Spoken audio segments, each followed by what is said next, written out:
Taxi ড্রাইভারের সাথে একজন জিনজাদির প্রেমের কাহিনী। কথায় আছে নেকির ফল অবশ্যই পাওয়া যায়, কিন্তু করাচিতে ট্যাক্সি ড্রাইভার রেহানের জন্য ওই এক রাতের করা নেকি অনেক ভারী পড়তে চলেছে। আর এতটাই ভারী পড়বে সেটা ও কখনো ভাবতেও পারেনি। এই কাহিনীটা ছিল ওর শেষ প্যাসেঞ্জারে ওই মেয়েটার সাথে, এবং এমন একটি প্রেম কাহিনী যেটা ছিল অসম্ভব প্রায়। তখন রাত ঠিক ৩টা বাজছিল। করাচির রাস্তায় তখন একদম নিস্তব্ধতা। বৃষ্টি শেষ হওয়ার পরে মাটির সুগন্ধ ছড়াচ্ছিল পুরো রাস্তায়। রেহান নিজের ট্যাক্সিতে করে ঘরে ফিরছিল। ও নিজের মায়ের অপারেশনের ব্যাপারে ভাবছিল, যেটার টাকা জমা করার জন্য ও প্রত্যেক রাত্রে বহু রাত পর্যন্ত কাজ করত। নিজের গাড়িটা এয়ারপোর্টের পেছনে একটা নিস্তব্ধ এলাকার একটা রোডের সামনে থামিয়ে দেয়। ওখানে রাস্তাতে লাইট অনেক কম ছিল। সামান্য রোড লাইট হওয়ার কারণে অল্প একটু আলো পাওয়া যাচ্ছিল রাস্তাতে। এইরকমই অল্প আলোতেও একজনকে দেখতে পেল। বৃষ্টিতে একটি মেয়ে দাঁড়িয়েছিল। মেয়েটি সম্পূর্ণ ভিজে গিয়েছিল বৃষ্টিতে এবং ঠান্ডাতে কাঁপছিল। যখনই রেহান গাড়িটি স্থির করলো, গাড়িটির হেডলাইটটা মেয়েটির উপর পড়ল। ও প্রচণ্ড সুন্দরী ছিল, কিন্তু ওর বড় বড় চোখে খুবই ভয় ছিল। কাপড় ভিজে গায়ের সাথে লেগে গিয়েছিল এবং অসহায় লাগছিল দেখতে।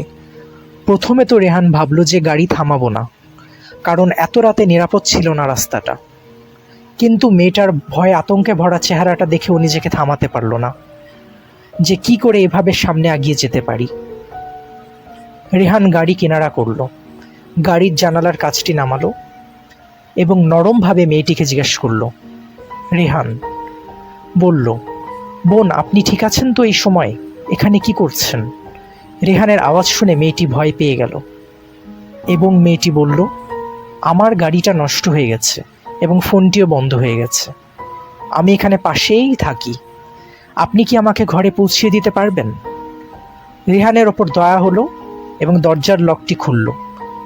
রেহান বলল, হ্যাঁ হ্যাঁ অবশ্যই, কেন না, ভিতরে আসুন, না তো আপনার ঠান্ডা লেগে যাবে।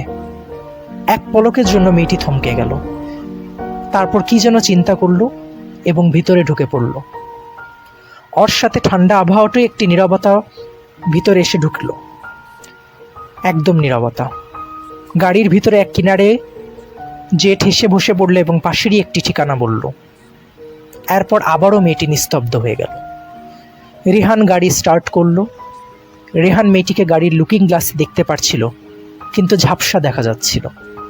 রেহান আর কোনো প্রশ্ন না করে গাড়িটি চালাতেই থাকলো। ওই মেয়েটির বলা এলাকায় আসার সাথে সাথে মেয়েটি হাত দিয়ে একটি পুরাতন বাড়ির দিকে ইশারা করলো।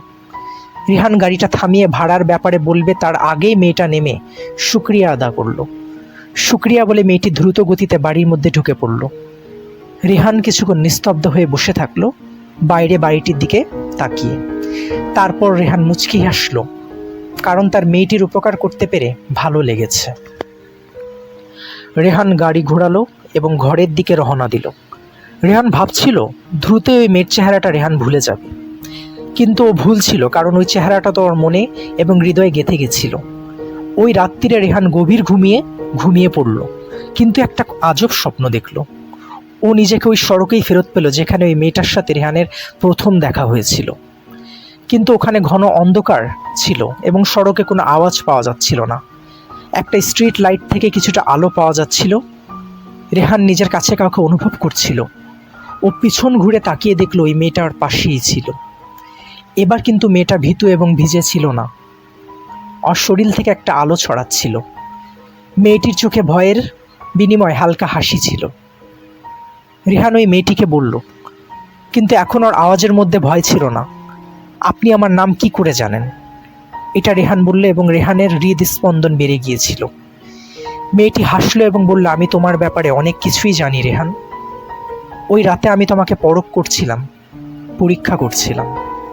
এই রাস্তাটা দুইটা দুনিয়ার মধ্যে মিলিত হওয়ার জায়গা, যেন ডাইমেনশনের কোনো দরজা। আমি নিজেকে অসহায় দেখাই যেন তাদের মনের ভিতরে নিয়তটা জানতে পারি। এটা মেয়েটি বলছিল। যদি তুমি আমাকে খারাপ নজরে দেখতা এবং ফায়দা ওঠানোর চেষ্টা করতা, তাহলে আমি তোমাকে এতটা ভয়াবহতা দেখাতাম যেটা তুমি ভাবতেও পারতা না। ভয়াবহতার ধোঁয়ায় তোমাকে আটকিয়ে কয়েদ করে নিতাম। রেহান এটা শুনে খুবই ভয় পেয়ে গেল। কিন্তু তুমি একজন ভালো মানুষ, তাই বলে মেয়েটি এক কদম সামনে আগালো। বাতাসে বেলি ফুলের সুগন্ধি পাওয়া যাচ্ছিল। তুমি আমাকে যতটা সম্মান দিয়েছ, তোমার মন অনেক নেক রেহান, আর তোমার এই ব্যাপারটাই আমাকে মুগ্ধ করে দিয়েছে। একটা জোরে শব্দ রেহানের চোখ খুলে গেল। সম্পূর্ণ শরীর ঘেমে ভিজে গিয়েছিল। বাহির থেকে ফজরের আজানের আওয়াজ আসছিল। এটা একটা স্বপ্ন ছিল, রেহান নিজেকে বুঝালো। ক্লান্তির জন্য স্বপ্নটা দেখছিল সে। রেহান উঠে পড়ল এবং রেগুলার জীবনের কাজ শুরু করলো। কিন্তু রেহান যখন নিজের গাড়ি পরিষ্কার করতে গেল, সে এমন একটা জিনিস গাড়ির ভিতরে পেল যেটা তার স্বপ্নকে সত্যিতে রূপান্তর করলো। ঠিক সেই জায়গায় ওই মেয়েটি বসেছিল সিটে, যেখানে একটি বেলি ফল পাওয়া গেল। ফুলটা খুবই সুগন্ধি ছিল এবং একদম টাটকা। ওই দিনের পর থেকে রেহানের জীবন বদলানো শুরু করলো। শুরুতে সবটা ভালোই ছিল, ওর ফাইন্যান্সিয়ালি অভাব কেটে গেল। ভালো ভালো টিপ মেলা শুরু হলো। প্রায় প্রতিদিনই তাকে কোনো না কোনো ধনী ব্যক্তি সারাদিনের জন্য ভাড়া করত এবং বেশি টাকা দিত। কখনো কোনো মুরব্বি তাকে সামান্য ওজন উঠানোর জন্য অনেক দোয়া এবং টাকা দিত। এমন লাগতো যেন মনে হচ্ছে ট্যাক্সির ওপর কেউ মেহেরবান হয়ে গেছে, আর সবসময় কারো উপস্থিতির অনুভব হতে লাগলো। এই অনুভূতিটা ভয়ানক ছিল না, বরং মনে হতো কেউ তাকে রক্ষা করছে, সবসময় তার পাশে আছে। যদি কোনো ড্রাইভার তাকে ওভারটেক করত, তাহলে সামনে গিয়ে সে গাড়ি নষ্ট হয়ে যেত। যদি কোনো প্যাসেঞ্জার ভাড়া নিয়ে বিবাদ ঘটাতো, তাহলে সে নিজের মনের অজান্তে তার মানিব্যাগ ট্যাক্সিতে রেখে চলে যেত। প্রত্যেকটা মুহূর্তে বেলি ফুলের সুগন্ধি আসা শুরু হলো।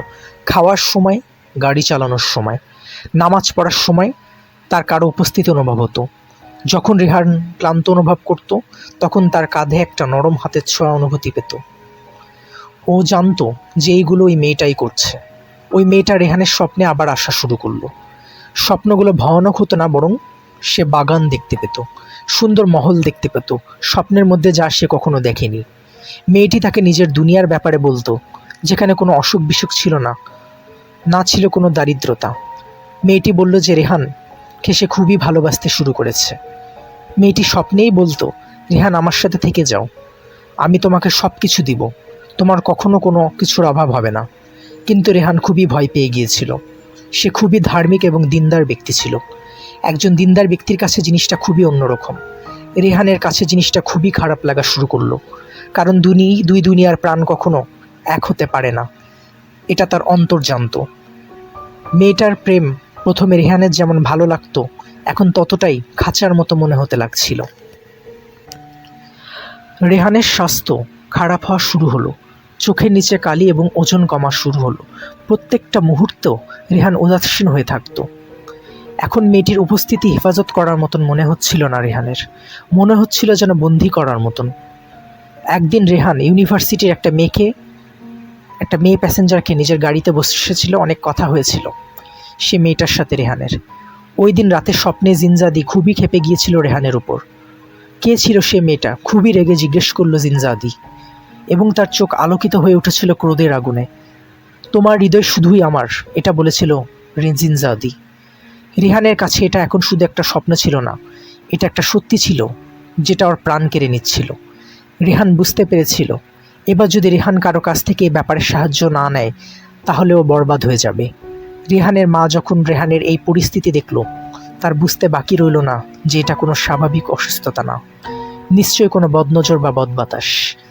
রেহানের মা রেহানকে মানিয়ে একজন প্রসিদ্ধ পীরের কাছে নিয়ে গেলেন, যিনি জাদুটনা এবং বদনজর সম্পর্কে জানত, ইসলামী সমাধান দিতেন।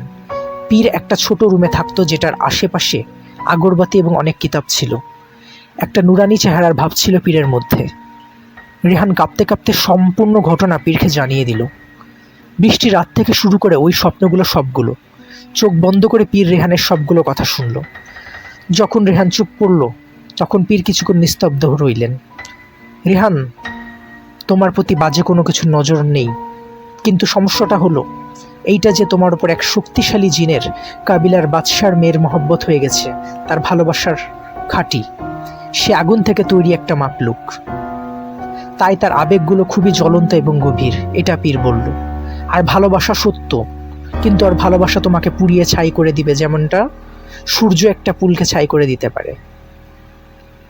পীর আর একটা কথা বলে দিল, তোমাকে ও এত সহজে ছাড় দেবে না। তোমার ওকে দেখাতে হবে যে তুমি এই মাটির দুনিয়ার মানুষ এবং ও আগুনের। তোমার এই সম্পর্ক ভাঙতে হবে। পীর রেহানকে একটা তাবিজ দিল এবং বলল, এটা পড়ে নাও। ও যদি তোমাকে ছোঁয়ার চেষ্টা করে তাহলে ওর কষ্ট হবে, কিন্তু আসল লড়াইটা তোমার নিজের হৃদয়ের সাথে লড়তে হবে রেহান। আমি তোমাকে কয়েকটা কোরআনের আয়াত দিচ্ছি, যেটা তুমি সূর্য ডোবার পর পড়া শুরু করবা এবং কোনো কিছুতে থামবা না, যত কিছুই হয়ে যাক। ও তোমাকে থামানোর চেষ্টা করবে, কিন্তু তুমি হিম্মত হারাবা না। রেহান মনে ভয় নিয়ে ঘরে ফিরতে আসলো। ফেরত আসার পর তাবিজ পড়ে নিল। রাত হতেই রেহান নামাজ পড়তে বসার জন্য জায়নামাজে বসে পড়ল এবং আয়াত পড়া শুরু করলো। সাথে সাথে রুমের আবহাওয়া পরিবর্তন হওয়া শুরু করলো। বাতাস ভারী হয়ে গেল এবং বেলি ফুলের সুগন্ধি এতটা প্রখর হওয়া শুরু করলো যেন শ্বাস নেওয়া অসম্ভব হয়ে যাচ্ছিল। তারপর রেহান ওই মেয়েটার আওয়াজ শুনতে পারলো, যেটা চারিদিক থেকে আসছিল। জিনজাদি বলল, রেহান, কি করছো এটা?